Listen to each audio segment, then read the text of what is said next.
it working? Yes, it is. So, greetings. I am Avril, and I am a longtime member of this community. I lead a lot of meditations on on this, not the Saturday morning, where we don't have Saturday service, on Sunday morning services, but on Saturday mornings I do. I am a co-leader with our yoga meditation community. We call it our Sunrise Yoga Meditation Group. I am grateful to get this opportunity to talk to you about yoga meditation. And I'll save the cerebral part of the discussion for afterwards. I like the idea that we're just going to go into practice and then at the end talk about what that practice looks like and the ins and outs of it. Because I think sometimes when it's really heady at the beginning, then it's hard to detach from that and your mind just kind of goes back over the talk instead of being in that wonderful space of silence. So without further ado, if you're at home and you're joining us, one thing that we like to do in this practice is to just take a moment and intone a round of Om. There are traditional mantras associated with the yoga meditation practice, but Om is one that we're all familiar with. So I'd like to do a round of 3 Oms together, and then we'll do a little teeny bit of stretching, nothing fancy. I mean, I'm in a blazer, okay? Like really super easy stuff, and then we're gonna sit and meditate. So if you would sit tall and well.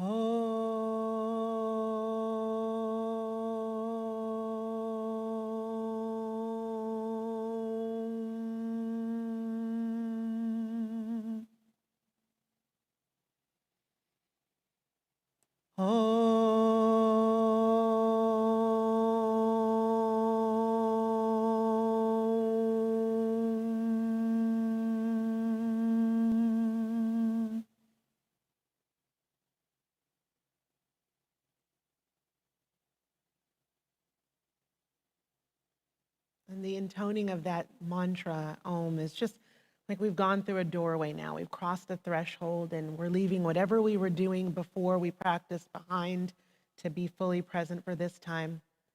So let's go ahead and stand up because it's easier to meditate if you do a few things to prepare your body. So we're going to just do a little stretching. So just put your feet about hip width apart. And, you know, one of the reasons I was working before, I didn't change. I wanted people to see that you don't have to have some kind of like specific uniform to do this. You know, you really can practice where it works for you, but it does help if you make your body a little more receptive. So for example, other direction, I would not recommend that you sit for a meditation practice on a full belly, because then all of that energy is going into your digestion.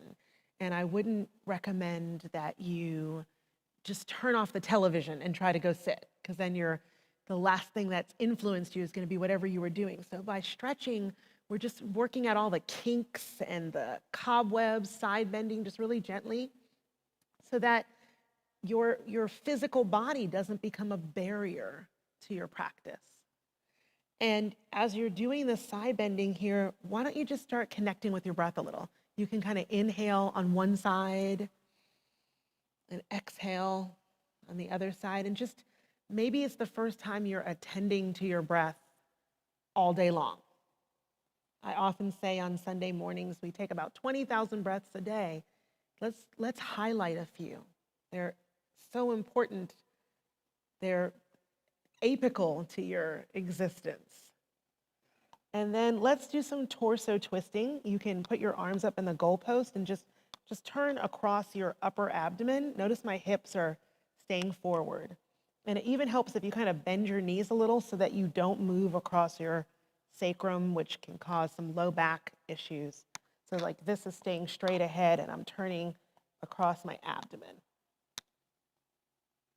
And again, breathing in and out, inhaling on one side and exhaling on the other. And all I'm doing is taking your body through kind of the basic planes of motion, but you could have gone for a little walk and that might help loosen you up. Or you could do some postural yoga before, some asana. Good. And then roll your shoulders, nice big shoulder rolls.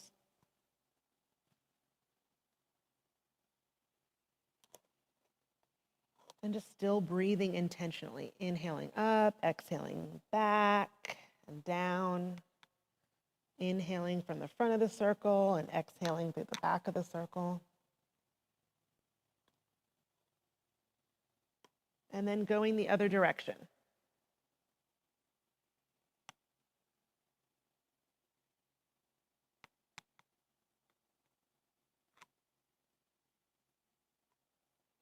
And then we'll do some internal and external rotation with the shoulders, just turning the doorknobs. Sometimes you hear a little creaking and crackling, especially if you do this first thing in the morning. I love the medical term for that is crepitus. That's exactly what it sounds like. Isn't that a great Scrabble word? Crepitus. Full of useless information. And let your arms relax at your sides, and we're going to work on the neck a little bit because that gets to be a problem while we're practicing it. Flips and flops. So go forward and backward like a chicken. And you can move with the breath here, inhaling, exhaling, protracting, retracting. And if something feels bad, you don't have to do it, you know? And then up and down like you're saying yes. Inhale up. Exhale down.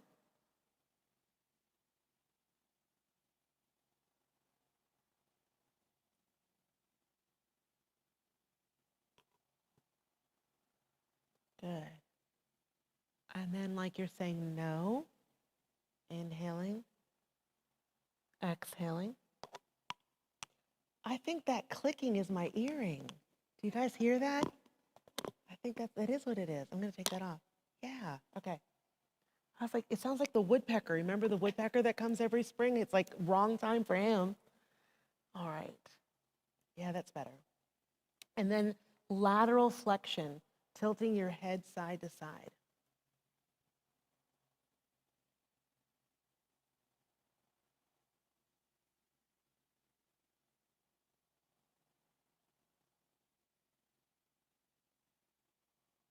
And just hopefully you feel like the body's a little more loosened. And then the last one, and I really hope that my shirt stays where it ought to, you sweep your arms up overhead and press your palms to the ceiling. Bend your knees just a tiny little bit. Good, and then back down.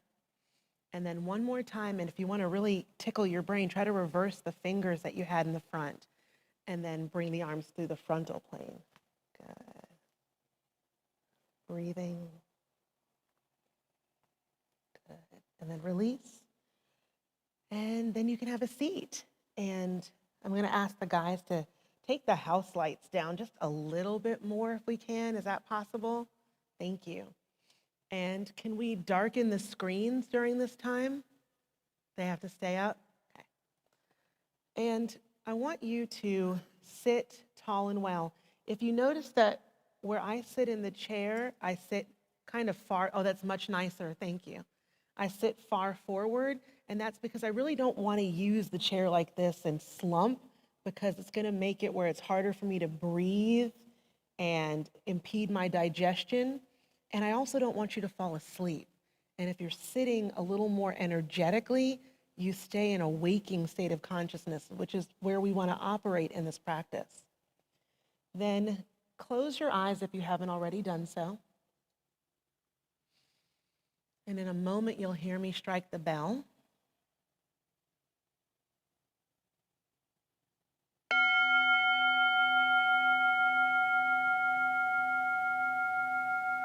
And like the Om, the bell is another threshold, another doorway to go through. And now we're in our practice. So set aside anything that does not serve you at this time, and you can put it on a shelf. And after practice, you can pick it up if you'd like to, or leave it there. And if you do pick it up, maybe it will feel a little lighter.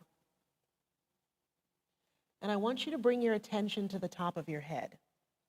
And the attention that you usually explore the outer world with, that you watch television with, that you engage with others with, I want you to use that outward going attention and bring it to the top of your head and explore the top of your head as if you were a scientist. You're now an interior researcher. And maybe you experience this as if you were looking down at the top of your own head. Or maybe it feels like the top of your head is being palpated or touched. But however you experience this is fine. And I just want you to stay kind of curious and notice what comes up. And then you let that awareness descend and move over your forehead. And you remember that you're three-dimensional. So it's also moving through the whole skull and down to your eyebrows and your temples, but always remembering your three-dimensionality. What are you seeing as you move awareness without moving your body? Into the eyes, the eyelid, and also the eyeball resting in the socket. What do you feel? What comes up in your mind's eye?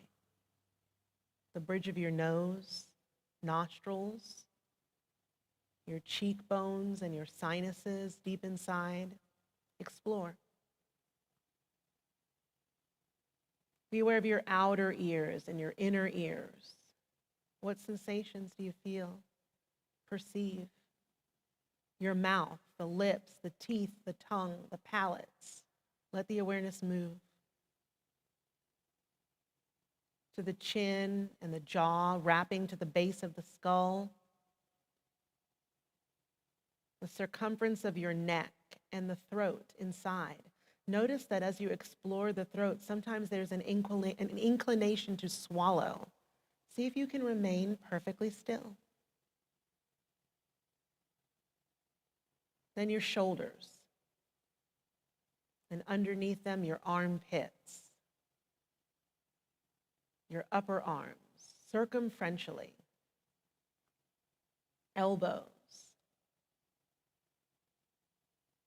forearms. Explore without moving. The wrists, hands, fingers. Be aware of the tips of your fingers. Then on your own, for a few moments of silence, independently retrace from your fingertips back up to your shoulders. Take your time. Retrace to the shoulders.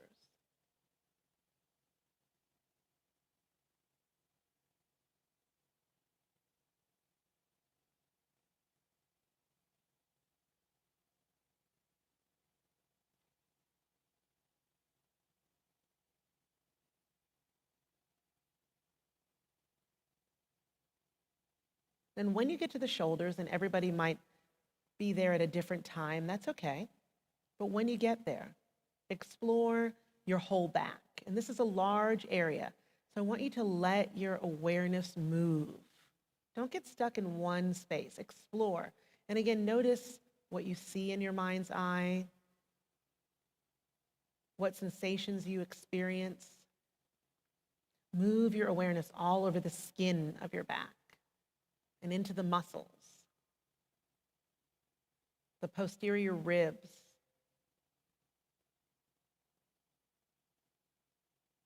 up and down the spine.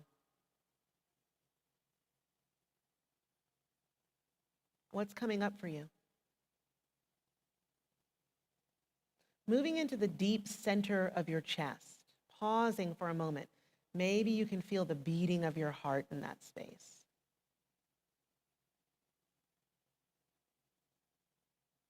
Then work your way out to the contours of your chest or breast and explore.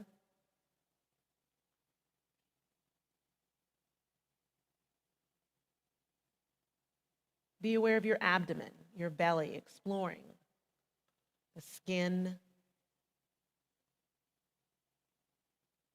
the muscles,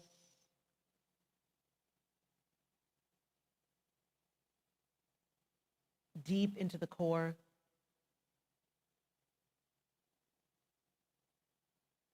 Become aware of your pelvis. Again, your three-dimensionality. You're sitting in this bowl, the crest of the hips, the sitting bone, the pubic bone, all of its different dimensions, its sides. Be aware of your thighs. Again, circumferentially.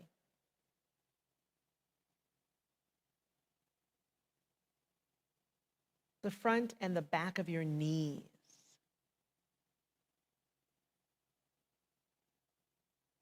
Your lower legs, the shins and the calves.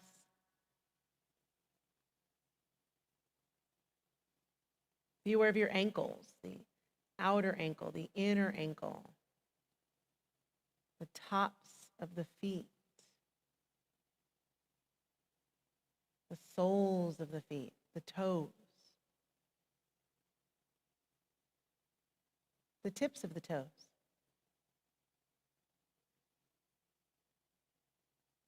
Then we reverse, maintaining stillness, retracing from the tips of the toes to the top of the head. Take your time, explore on your own in silence from the tips of your toes once again to your pelvis. And again, your paces may vary. You can't do this wrong. Explore.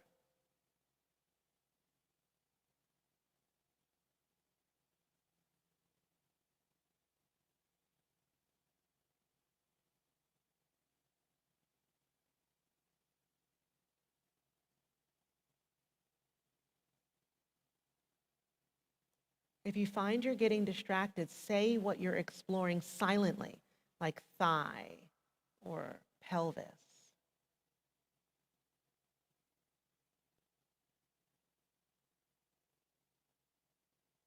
When you do get to the pelvis, keep going upward.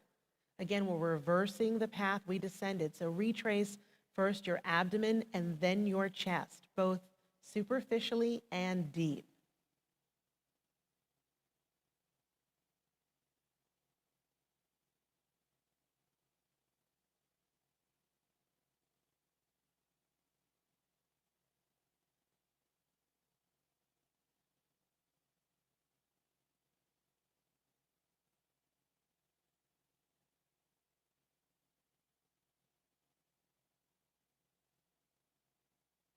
Moving through to the back.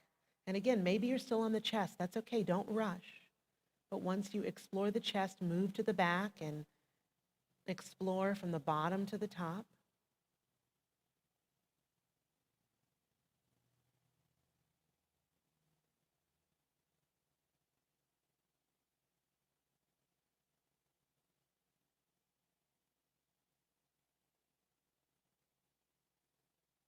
And after the back, you go from shoulders to fingertips, as we did before, and fingertips back up to shoulders.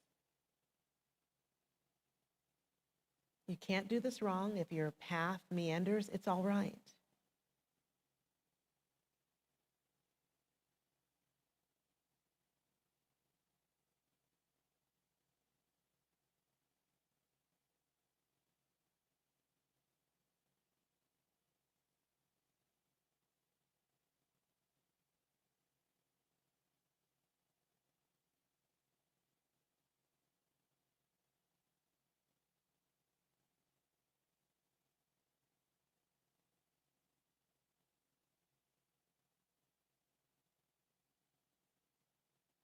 And when you reach the shoulders a final time, continue the ascent. Once again, exploring the neck and the head, including all of those facial features. And you end at the crown where we started.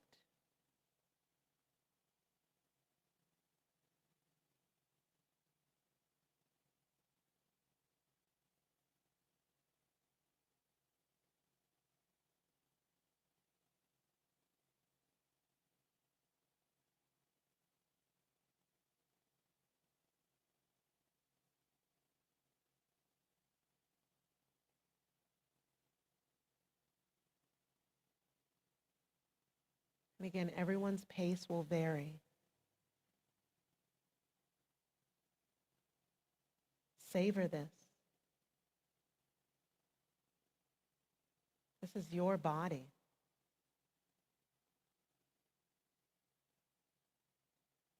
And when you do reach the top of the head, if you're not already there, making your way around the final bit of your ascent, when you do reach the top of the head, then become aware of your body as a whole.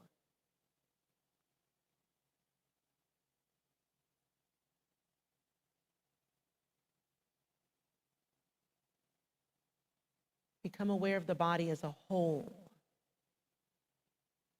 Have a sense of three-dimensionality. You are in this field we call body. You are wearing it. And let the body remain in this place of effortlessness. And become aware of your breath. Begin to notice the breath. It was there all along, but now we're elevating it. We're attending to it. Let the body remain gentle, soft, effortless, and you're focusing on the breath in your upper abdomen, right below your breastbone, but above your navel. There's some space there about the size of the palm of your hand, your upper abdominal space. And as you're breathing in and out, you may notice that there's an undulation there. That space is rising and falling. Let the body remain in stillness. And the next time you exhale, gently draw your upper abdomen in toward your body, contract it, which may sound a little strange. And as you inhale, you release that area and you just let it go. We're beginning to work on diaphragmatic breathing. Again, as you exhale, you contract. You draw your upper abdomen in toward your center, toward your core. And as you inhale, you let that space just naturally extend. Let it return back to its natural conformation. So the exhalation is a little more deliberate, intentional, drawing the abdomen toward the center, and the inhalation, breathing at your own pace, is reflexive. You just relinquish. You don't have to stick out the belly. You just let it go. I want you, without overthinking, you may be uncomfortable with this at the beginning, that's okay. Without overthinking, spend the next few moments of silence, just focusing on creating a slow, smooth, seamless breath. One breath just like a liquid dissolving into the next.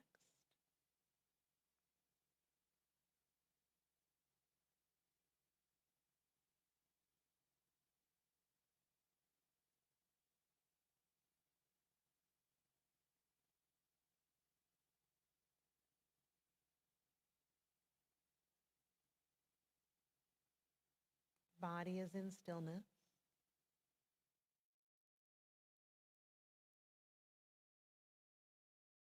Exhale, drawing the upper abdomen toward the center. Inhaling, letting go. Thoughts beginning to come in, noticing maybe distraction, sleepiness, questioning, acknowledging the distractions, and coming back to this undulating breath.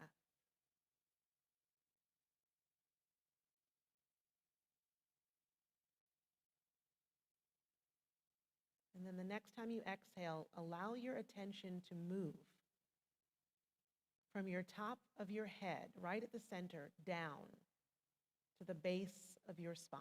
As you exhale, let the awareness move down your spine. And as you inhale, you let the awareness move from the base of your spine to the top of your head.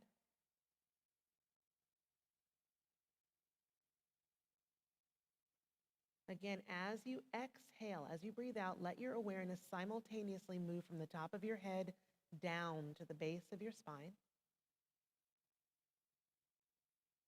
And as you breathe in, let your awareness slide or float back up. And we call this next practice spinal breathing. And it helps to bring all of the outward going energy more deeply into the center, preparing you for deeper states of meditation. Breathe at your own pace. Exhale down, inhale up, and notice, what do you feel? Maybe a coolness or a tingliness along the spine.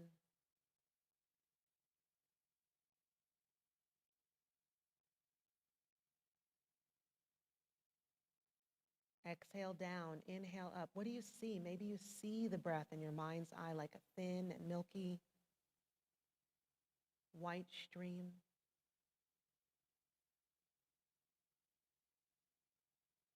Maybe you don't see anything at all, and that's okay. You're not doing it wrong.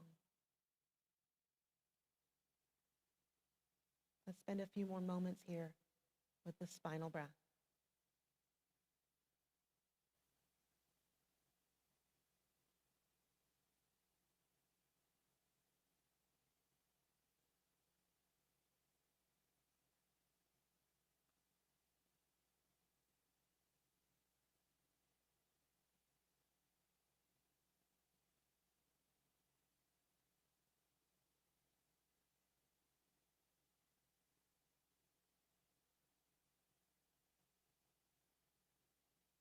Continue to hold the body in stillness.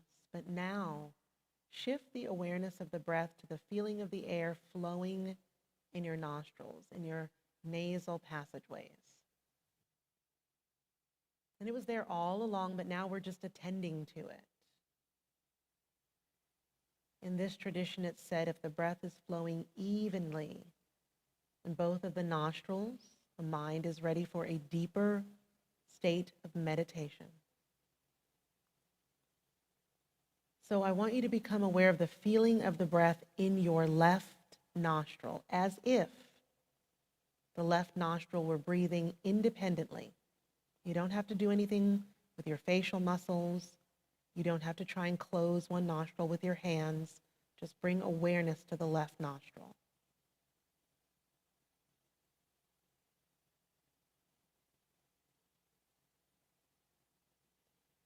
And then I want you to bring awareness to the feeling of the breath in the right nostril. Shift it to the right nostril, as if it were breathing unilaterally.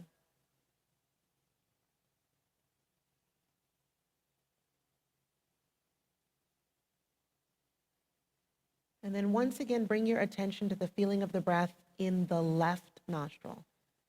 And maybe this time you notice one side might feel a little more open, a little more spacious than the other.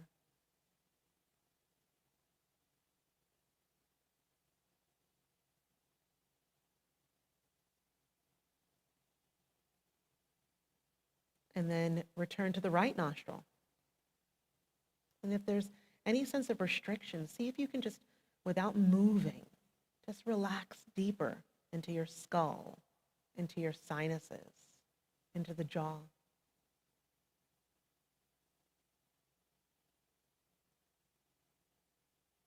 And then one final time, become aware of the feeling of the breath in the left nostril as if it were breathing singularly.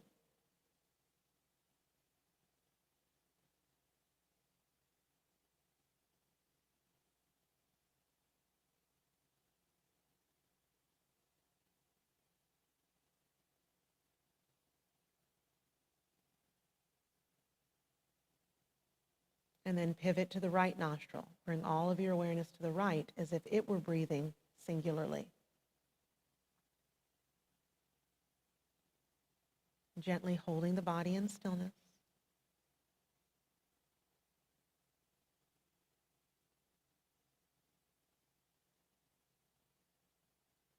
And the next time you exhale, become aware of the feeling of the breath as if it were one stream at the bridge between your nostrils. Feel the breath caressing the few millimeters of skin where there is no right or left and no up or down. All of your awareness converging in this one space.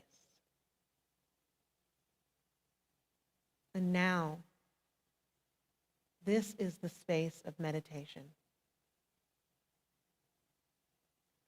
We focus into this space, but it's a gentle focus. You're not staring aggressively. Just there's an awareness of this little kiss of the breath in that space.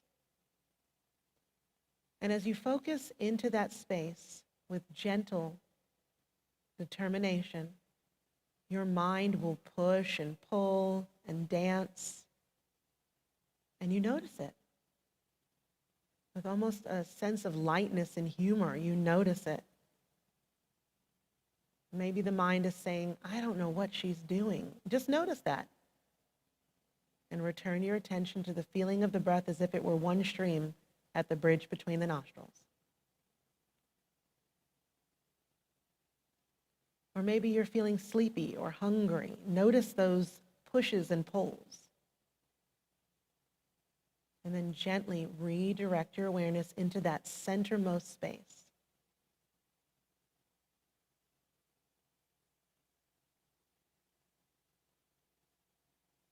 For the next several minutes of silence, this is what we do. Thoughts will come. Don't try to fight them. Don't try to tell your mind, be quiet. Just let it do its thing, but make a choice not to engage with it.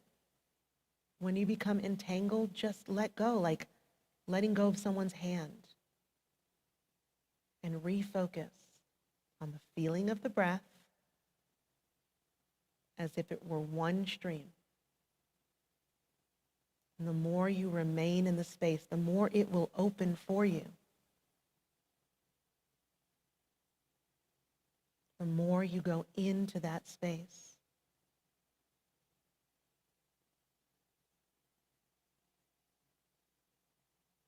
Allow yourself to be effortless. Just fall into there. Let's remain in that space.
Continue to focus.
Remain in your space.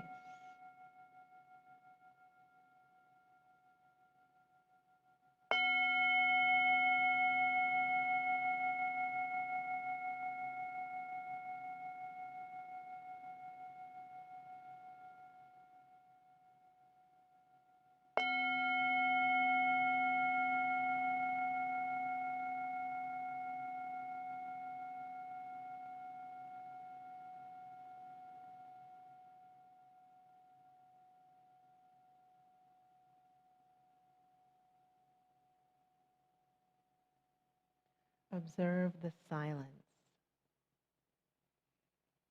that is one and the same as the center of consciousness.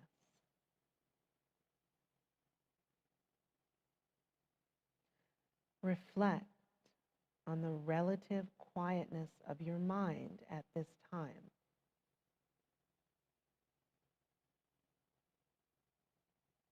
Be aware of the smoothness of your breath.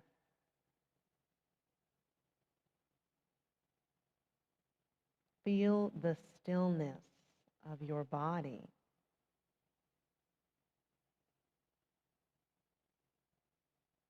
Bring back the silence as you gently open your eyes.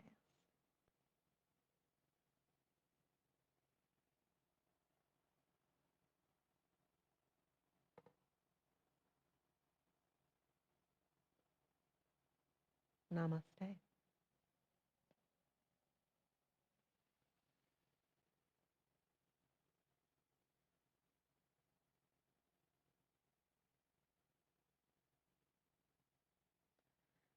So we are going to have an opportunity to have a little discussion, and I'll give you a few more moments to come back into the room.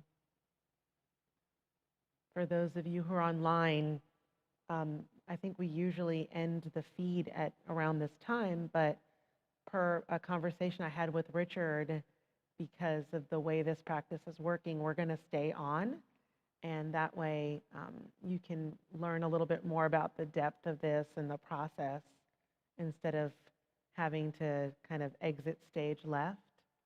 And those of you who are in the room, I hope you're going to stay on, but I'll give it like another minute or two just before we become a little more cerebral. But per Richard's recommendation, if you'd like to come closer during the discussion, you can, or you can stay where you are. It's up to you. How are you feeling? Good. That's usually a good sign when people don't run out the door. So I thought that, is it okay if I just start talking then? Like, okay. And you can ask questions or just keep sitting or whatever. Okay. So I was joking about people bringing yoga mats in because it was advertised as yoga meditation. And yoga is the most important thing in the world to me. So it's not that I don't want you to do yoga, but the word yoga, and we could have a whole hour-long discussion, 2 hours, books, months, years of discussion. The word yoga does not have anything to do with this, okay? The word yoga is really one and the same with the state of consciousness that we were aiming to explore, the state before states of consciousness, the absolute center of consciousness. And the reason it's such a difficult thing to even use a word for is it's before words, it's before thoughts. But the idea in yogic philosophy, the center of consciousness is what everything emanates from.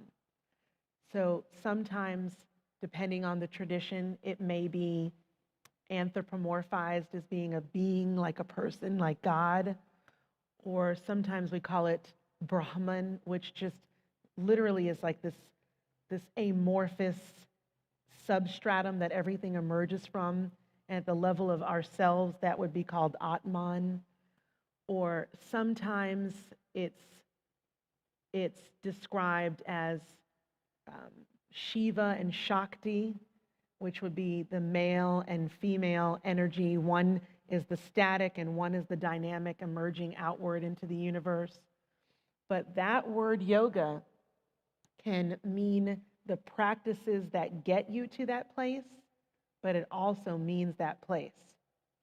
And out of yoga science, it was discovered that the body, which is where the conversation is going to be tonight, is either a hindrance or an escort on the path to the center of consciousness. And in that process, in that exploration, these amazing ancient sages discovered that there were certain things that you could do with your body which made it more conducive to extended periods of meditation. But it was always understood that it wasn't about contortion or sticking your leg behind your head or being on the cover of a magazine in very suggestive yoga pants or injuring yourself to become beyond hyperflexible. That the body was just the first step into transcending the body. Does that make sense to you? Yes, no? And in this country, and all around the world, even in India, it's not just because it came from India that they're always doing exactly traditional yoga. We realized that we became very fascinated with these things. And they are really amazing, and they can be very seductive, and we can get really egoic with them. It's funny, years that I spent as a postural yoga teacher were some of the most stressful in my life, like having a baby and then running back to teach postural yoga. I had to get in shape really quick because I was going to stand in front of a room in little yoga shorts. Yoga shorts, right? Yoga short, you get it? Okay. Because there's shorts that make me get yoga, right? Or competitivism, marketing, money, yoga mats, yoga blocks, yoga straps. None of that stuff is yoga. Yoga's free. It's you are there. We just fall asleep to it. It's like Course in Miracles, right? Like you could see things differently, So we could be there right now. It's just stuff gets in the way. We're going out instead of going in. Does this make sense? So if my friends up in the booth would just go to the next slide. Since we have 4 weeks that we are going to be sharing this practice with Unity North, we thought we would have a 4-part set of talks about yoga as meditation, and then the last talk will kind of tie everything together. And if you look at this chart here, which by the 4th week, if you keep coming back, it'll make a lot of sense to you. You can see it's kind of broken up into 4 zones. And the first zone, the word in that big circle there is body, okay? And the best way that I can try to describe what this image is that you're looking on is this is a human being, okay? And before you were you, what is the Zen Buddhist koan? What did you look like before you had a face, right? Before you were you were part of everything. And we'll just leave it at that. And that question mark represents everything. And that's why it has a question mark, because there couldn't possibly be one word that represented everything, right? It's wordlessness, right? It's beyond our imagination. But we know that this thing exists. This thing, for whatever reasons, let me speculate, just to delight in itself, just to explore, just to see the multiplicity, the unity, which the word yoga means, and you're in unity, which I think is always such a cool thing, right? You're here in unity, explored, and it projected outward. And it created something that we'll call the mental plane of consciousness, okay? And then it created more of an energetic plane of consciousness. And then it created the physical world that we see so that it could go outside and do stuff. And meditation is you kind of going like this.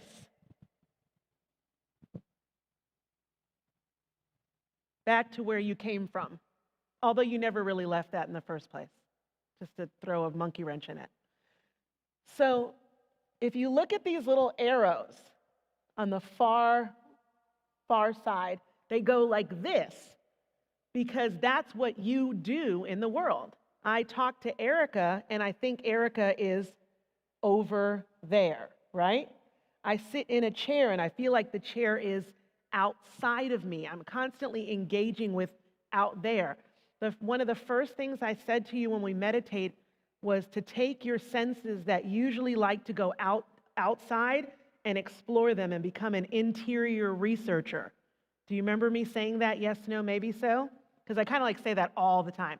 And that's because I'm trying to take what this is doing and help you to begin the process of reversal, okay? Because we know whatever that thing is, we're not finding it out there. So I'm trying to help pull us in here, all right? And then we explore our body. And I purposely today took a really, really, really long time doing the body scan part of the meditation. Usually when I do it with our Saturday group or my people that I sit with regularly, it's about 8 minutes long. And today I did about 10 minutes. Because this thing, if you don't relax it and really get it to chill out, you can't get beyond it. Like, what's the stuff that comes up when people meditate? My foot fell asleep. My hip fell asleep, right? It keeps calling, right? My knee, my ear, I'm cold, I'm hot. So it's constantly pulling you back that way. And that's why in this system of meditation, we always start with the body. What did we do even before that? We did a little stretching because I said we want to try and not make our body an obstacle, all right? So it's not about jumping through all that to get to the question mark. You're here in this. It's about getting excited about that and getting to know it. And it expands beyond just those first 2 steps of the practice, doing a little stretching. When we do this on Saturday, we even take longer time. We stretch a little bit longer, and that's where postural practice comes in. That's the perfect time to do asana, to do your downward dog, to do your upward dog, to do your triangle and all that. But at the end of that stuff, you lay down in shavasana, right? And most of the time you take a yoga class after shavasana, you do what? But that's when you're supposed to meditate. That's the whole point of it. Like all of that, it makes me laugh every time because they're like, man, I'm like, man, they're so primed. And then they like leave, they're like, oh, I feel so good and relaxed. But the whole point of feeling relaxed is so you could be like, so when people say, I can't meditate, well, maybe it's because you jumped the gun. Maybe you're like at step 4 or 5, but you needed to do step 1. Does that kind of make sense? Because I know if I just came in from traffic and you told me to sit on the floor and meditate, I would be thinking about what I did at work before. And so people, you know, they get these apps and all this, and then they're like, they sit for 30 minutes if they even get that long, because it's really compressed. Like 5 minutes is so great, and 3 minutes is so great. And it is, but you're going to get 5 minutes. You know, you get what you pay for, right? And to get that 5 minutes, really people are just getting relaxed. Meditation is something much deeper. We say we're going to sit. I tell people you're going to try to sit and meditate. You may experience meditation or you may experience some other stuff. And I would love to help you experience more of the meditation and maybe less of the other stuff. So this is where it comes into, you know, the body as a temple. How do we treat our bodies when we're not in here? Do we eat whole, healthy foods? Do we get enough sleep? Do we drink enough clean, fresh water? Do we exercise? What is our relationship with this thing that we live in, that we also are simultaneously, but just temporarily, because we know that we drop it like clothes and who knows where we goes, right? But if you don't take good care of this, getting to the question mark is certainly going to be more challenging. And this is not like a lecture. You guys can jump in. Any thoughts about what I'm saying so far? Nothing? It's all making sense? You guys kind of think it? Okay. So when we think about like when the Magnolia Grove monks came here, right? And we had a really lovely time with that's the lineage from Thich Nhat Hanh that came and did a wonderful retreat here. What did we eat while they were here? Very healthy, very clean, right? Mostly, it was all plant-based food when they were here. And did they do walking practices with us? Yeah. And were all the monks what you'd call reasonably fit, right? And they could all sit on the floor. Their hips were very malleable, right? Or when I would go to my teacher's ashram, one of the things that we did was we ate very simple foods. We didn't eat things that caused a lot of digestive issues, like really, really oily things, or really, really, really spicy things, or things that had a lot of salt or processing in them, because all of that affected our mind state. Like think about, even if it's delicious, okay, eating Burger King, and hours later you're still aware that you were eating Burger King, right? How would that be to sit and meditate with Burger King coming back to visit you, right? So the whole intention tonight is to make you, to kind of, hi, to try and inspire you to think, hey, if I want to explore meditation, and I want meditation to be something like, I hear it's so good, I know it's so good, I see all these apps, I see all this, I hear about the scientific background to it. Well, the first thing that might be the barrier is just some of my lifestyle choices. And I think everybody in here is smart enough to know things that they probably shouldn't be eating. I do wellness coaching for a women's heart program, and I sit down with people, and it's funny, it becomes like I'm a Catholic priest. They're like, I know I shouldn't have been eating all that salt. And I'm like, I didn't tell you not to eat it. You're telling me that, so why are you doing it? Well, some of the things that we engage with are addictive. It's very obvious if someone's smoking cigarettes to say, they're not maybe making a healthy choice, or if someone's drinking a lot of alcohol, right? But some of the other things that we engage with as far as just the bodily component are equally bad for us, but more socially acceptable, I use the extreme example of someone who's addicted to street drugs, we'll say like heroin. And if they are able to get sober and they drive home from work, most of the time there's not like drive-through heroin, right? But there's Zaxby's, which is equally as addictive. Do a little reading on what sugar withdrawal is like, or try to take coffee away from someone for a day or two. It's no different than if they were having the DTs, okay?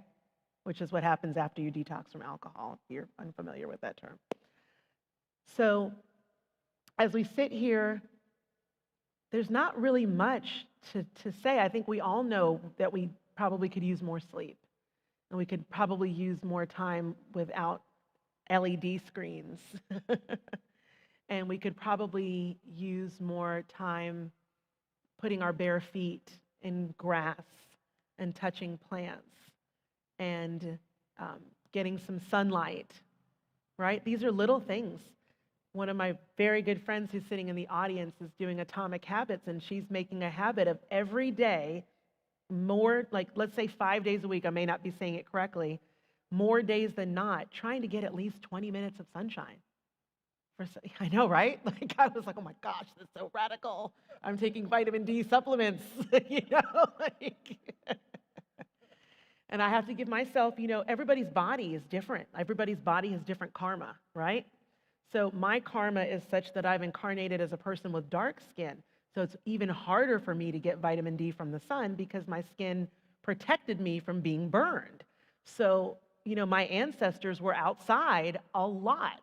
And here I am, so I have to put more effort in to deal with the karma of my body, just like I might have to deal with the karma of being a particular age or having maybe a particular health challenge.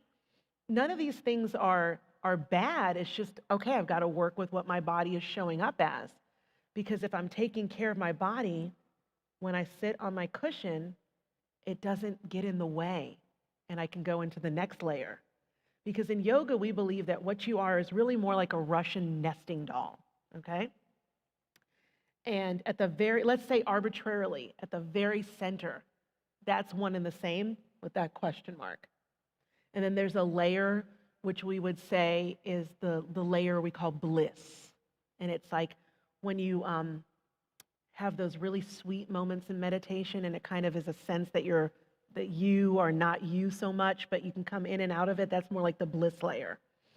And then there's another layer, and they say it's the wisdom layer, and it's the place where you get your intuition from, okay? And then there's another layer, and we call that, so I said 3 layers so far, right? Okay, the number 4 would be the layer where your chakras are, okay? We call that pranamaya kosha. And then the very outer layer, you know what they call it? The layer made of food. Isn't that great? Annamaya kosha, that's what the name of your physical body is. And in Sanskrit, that means layer made from food or earth, right? So I think when I think of the name of that the name of the body is layered made of food, my relationship with how I'm eating, not being on some maniacal diet, but just eating well, eating healthily, eating slowly, eating quietly, eating with gratitude. I'm building a body that's more conducive so that I can not have to worry about that layer and get into the other layers where the fun stuff really starts to happen. So I think that's kind of pretty much all I have to say. Do you have any questions? I apparently have a few more minutes, but we could, just, oh yes, that. And I forgot to ask for money. Would you put that slide on too? There we go. So, money is the food that this is built on. It's earth, it's green, it's like a leaf, right? It's just energy. And if you like what I talked about and you want us to keep doing this and having a place to gather, we have to be generous with the body that is this building, right? And so there are baskets in the back of the room for those of you who are in the room. And if you're online, you can give this way. You could even give, if you're watching this on a recording, at the time you see it, that link still will work. That's what's so beautiful about the technology, so that we can hang out together and talk about this stuff that you don't get to talk about with the people you go to work with or your neighbors, or right? It's kind of fun, isn't it? Please tell me somebody has a question of some sort. Please, yes. Would you like your microphone so we can hear you a little bit better? Oh, thank you. Okay, I've been told I have to give you the microphone. Thank you so much. Thank you so much. It was wonderful. I'm just wondering, so we're going to do it for 3 more weeks? Yes, 3 additional weeks, 4 weeks total.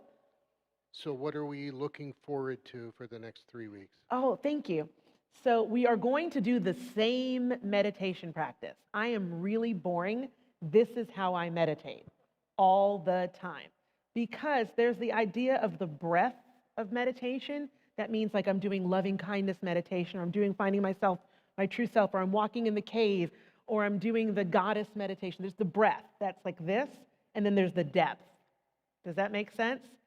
And the breath is amazing. There's infinite ways to practice. But the problem is, if you keep going through infinite doors, you normally just go through the first door of those infinite doors. And if you want to go down into the well, you have to pick a place to kind of hang out. And this is the place that I hang out, so I get to go really, really, really deep into it, because I'm not worried about what's coming next, what's coming next, what's coming next. Does that make sense? So, like the decathlon and the Olympics is an amazing sport, but all of those individual events that they don't have, they may be amazing, but if you look at how fast they run, I don't know, the mile or whatever, it's not going to be as fast as the person who only runs miles. Does that make sense? It doesn't mean they're not amazing, but they can't be like the same speed as someone who's just doing that one event, because they're doing lots of events. So you can do a decathlon, or you can become a miler. And they're okay. So when I do Sunday morning practice, I actually teach you almost the same meditation every time. I just like bundle it up with little other things based on Richard's talk. I'm like totally giving my job away now. But I normally have you start with your body, right? And then I have you go to your breath, and then I have you go to a space and stay there. Isn't that exactly what you did today? I just did it with more depth, because I wanted you to get a little deeper into that space than the time we have afforded on Sundays. Every now and then I do another contemplative practice like loving kindness. Those are what I call supplemental practices. They help your attitude, which is another layer of you, as we get into the mind stuff, so that your meditation is better. If you are focusing on things like loving kindness, all the stuff that pops up in your mind at that time is going to be easier stuff to manage than if you were, I don't know, focusing on horrors. You know, like when I watch an action movie too close to meditation, it's not that it's a bad thing, but it's like I hear it. Does that make sense? So I want the ticker tape to be very well managed. That's what those supplemental practices are. Does that make sense to you? And did I answer your question? So the next time you come, you'll do the same practice, but the talk will be about the next layer on that chart. And I'm not going to tell you what that is next. So, because I'm going to leave it for that young lady right there to share with you. And then the time after that you come, we'll do the same practice, and she's going to tell you about the next layer on the chart. Okay? And then the fourth time, we're going to talk about the question mark and how it all went. So really, it'd be great if you came back like 4 weeks in a row, right? So, and we do this every Saturday morning at 7 a.m. because we want to do it before you get sucked into the world. That's why it's early. And now it's on Zoom, and we're going to make sure between now and Saturday morning that the correct link is on the Facebook page for you and on Unity North's website. So if you want to join us, you just click the Zoom link. We're pretty lazy too. We get on like at 6:55. You don't have to get on at like, 6 a.m. and we roll in our jammies. But that's what's so cool. You don't have to deal with any of that. You just do it with us, And we have some really, really seasoned practitioners. And what's cool is when you hang out with people who meditate regularly, you kind of get like fast forwarded into depth of practice because they help anchor you. You're not so worried, am I doing this wrong? Am I doing? You're like, okay, it's cool. I can just be quiet for 6 or 7 or 10 minutes. So I hope I get to see you again. Was this helpful? Hi, by the way, I know who you are under that mask.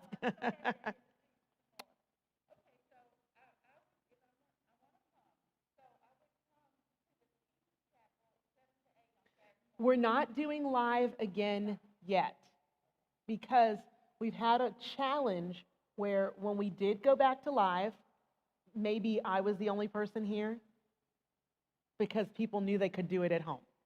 Or Erica was the only person here. And we don't want anybody here at 6:45 by themselves in the building because that is a little creepy.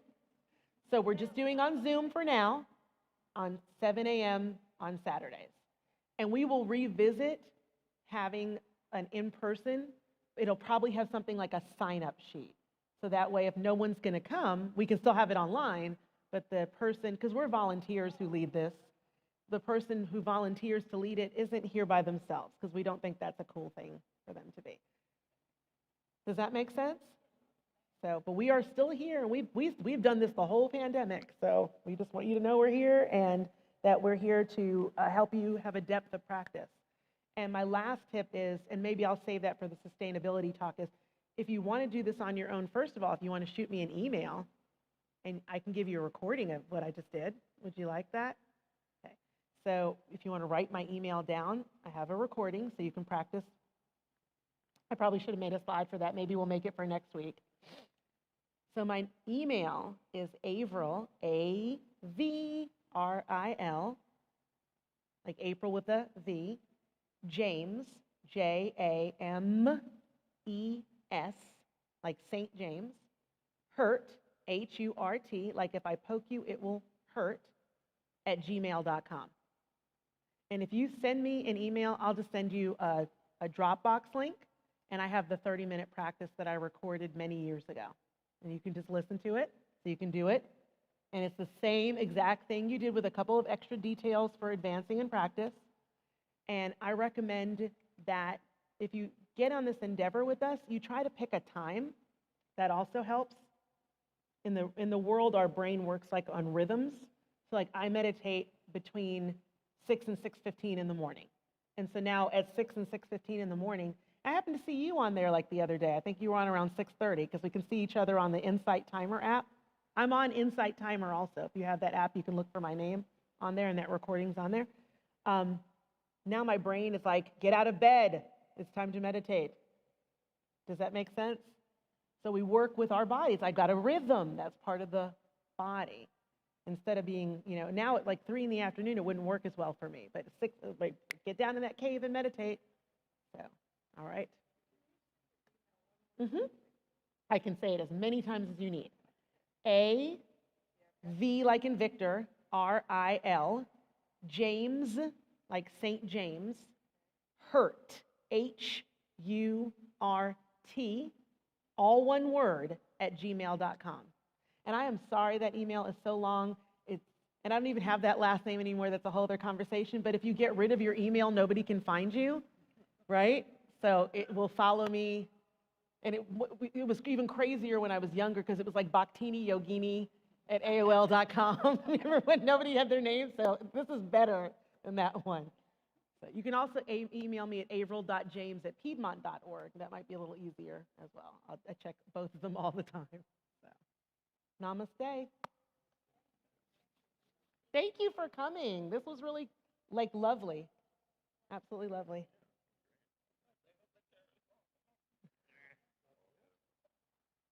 You're going to do great.